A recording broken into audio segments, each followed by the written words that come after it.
मित्रों, आज हम जिस युग के बारे में जानने वाले हैं वो सृष्टि चक्र का कालखंड का 4 युगों का श्रृंखला का तीसरे स्थान पर रहता है। आप सभी को हमारा ओम यूनिवर्स रिसर्च यूट्यूब चैनल में स्वागत है।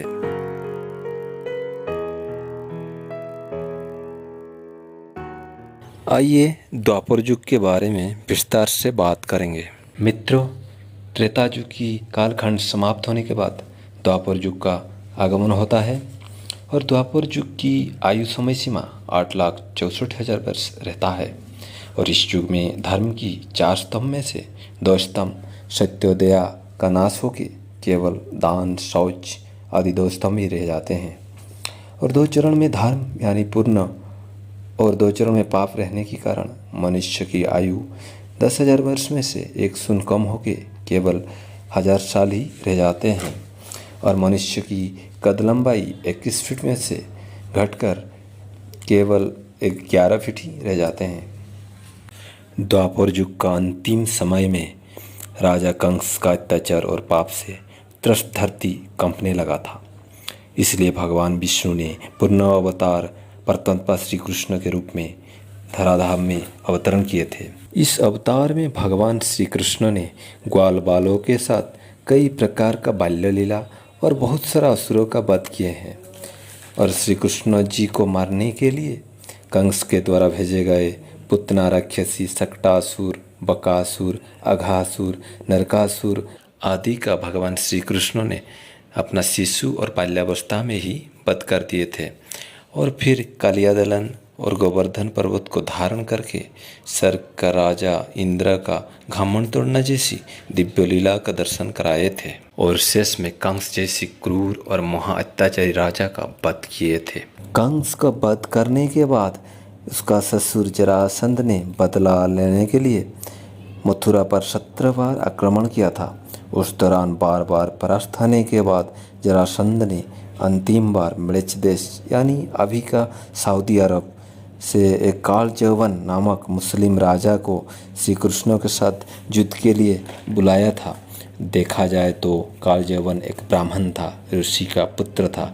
उसका भगवान शिव का वरदान था कि उसको कोई भी अस्त्र शस्त्र से मारा नहीं जा सकता और युद्ध में वो अजय रहेगा। उसको अरब देश की एक मुस्लिम राजा ने पुत्रों के रूप में ग्रहण किया था। और युद्ध के दौरान कालजवन को भगवान श्री कृष्ण ने अस्त्र शस्त्र से तो नहीं मारा था, आग से भस्म कराए थे। श्री कृष्ण जी ने जरासंध की बार बार मथुरा पर आक्रमण के कारण से प्रजा की हित सोचते हुए विश्वकर्मा जी के द्वारा गुजरात के समुद्र के अंदर द्वारिका नामक एक सुंदर नगर का निर्माण कराए थे। पांडव यानी धर्म का पक्ष और कौरव यानी अधर्म का पक्ष के बीच महाभारत जैसी विशाल युद्ध हुआ था। उसमें भगवान कृष्ण ने अर्जुन को समझाने का दौरान अपना विशाल विराट रूप का दर्शन कराए थे, जो कि देव दानव मानव किसी के लिए भी दुर्लभ है। आज तक बहुत ही कम लोगों को विराट रूप का दर्शन करने का सौभाग्य प्राप्त हुआ है। विराट रूप का मतलब है ये पूरी विश्व ब्रह्मांड, सूर्य, चंद्र, ग्रह, नक्षत्र, जो भी सृष्टि संरचना हम देख रहे हैं वो सभी भगवान श्री कृष्ण से उत्पत्ति और उनका शक्ति से नियंत्रित है। उस महाभारत का युद्ध में भगवान कृष्ण के समर्थन से ही धर्म पक्ष यानी पांडव पक्ष का जयलाभ हुआ था। युद्ध के दौरान भगवान श्री कृष्ण जी का प्रत्यक्ष मुख निःसृत वाणी को आज हम सनातन यानी हिंदू धर्म का पवित्र ग्रंथ गीता के रूप में मिला है। उसमें मनुष्य को जीवन जीने का सही तरीका बताया गया है। अगर कोई भी मनुष्य गीता जैसी महान ग्रंथ को पढ़ता है, उसको सृष्टि का सारे ज्ञान यानी मनुष्य जन्म का लक्ष्य क्या है, जन्म और मृत्यु का चक्कर क्या है, वो समझ में आ जाएगा। द्वापर युग में मनुष्य के अंदर धर्म की कमी होने के कारण बहुत ही गिने चुने व्यक्ति ही पृथ्वी के ऊपर के लोग और नीचे के लोग में आना जाना कर पाते थे। केवल सिद्ध पुरुष, धर्मात्मा जो कि विशेष शक्ति का अधिकारी हो, वही लोग ही आना जाना कर पाते थे। द्वापर युग की 100% लोगों में से केवल 50% लोग ही धर्म का पालन करते थे यानी पुण्यात्मा थे। बाकी 50% लोग धर्म से भटक जाते हैं, यानी धर्म का पालन नहीं करते हैं। और मनुष्य के अंदर लोभ, काम वासना, अधर्ज, व्यापार वृत्ति, निर्बलता आदि रजमय एवं तममय प्रवृत्ति का बढ़ने लगता है। पुत्रों अपना माता पिता की सेवा तो किया करता था, लेकिन आज्ञा का पालन पूरी तरीके से नहीं करता था।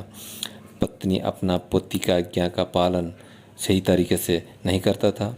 समाज में सती नारी का संख्या कम होने लगता है। युग धर्म के अनुसार द्वापर युग की मुद्रा चांदी का होता था और बर्तन तांबे का था। इस युग का पहले का 2 युग सत्ययुग और त्रेता युग के बारे में जानने के लिए आपको डिस्क्रिप्शन के नीचे दिए गए लिंक में क्लिक करके वीडियो देखना पड़ेगा। अगले वीडियो में हम कली युग के बारे में विस्तार से बात करेंगे। वीडियो अगर अच्छी लगी हो तो लाइक, शेयर और सब्सक्राइब जरूर करें। धन्यवाद।